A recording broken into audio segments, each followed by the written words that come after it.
Wavesurfing, otherwise known as surf wave dashing, or the literal term of dash wave dash, is an important part of movement in Melee. When a character in Melee dashes right before a wave dash, the length of a wave dash is greatly increased.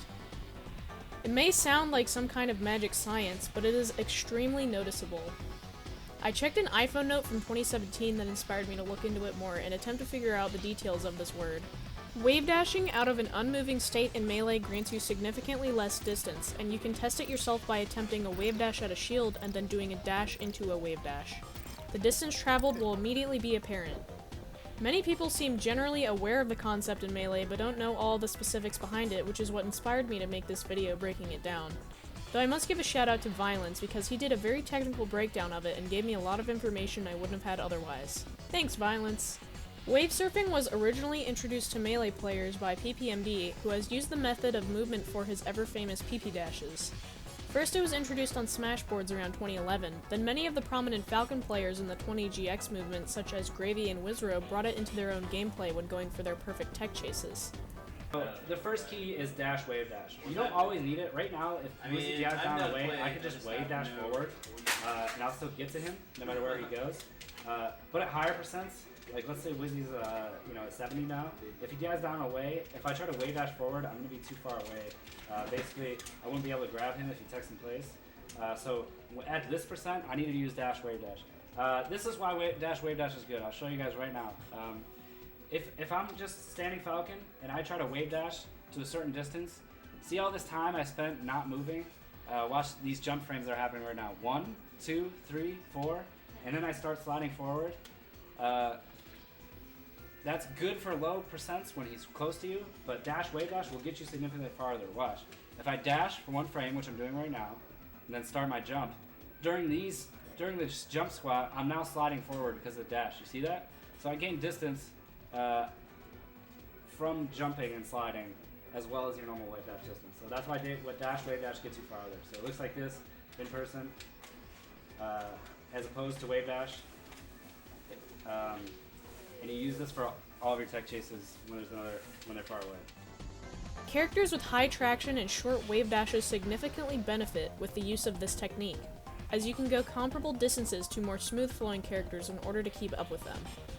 Fox's perfect wave dash from a dead stop takes 13 frames and travels 17.074 units, giving him a velocity of 1.31 units a frame on the next frame. His average velocity is also roughly 1.31 units a frame. If you dash for one frame and then wave dash, this takes 14 frames and you travel 24.564 units, which is much more. His velocity is still 1.31 units a frame on the next frame, but his average velocity is 1.75 units per frame. A huge upgrade.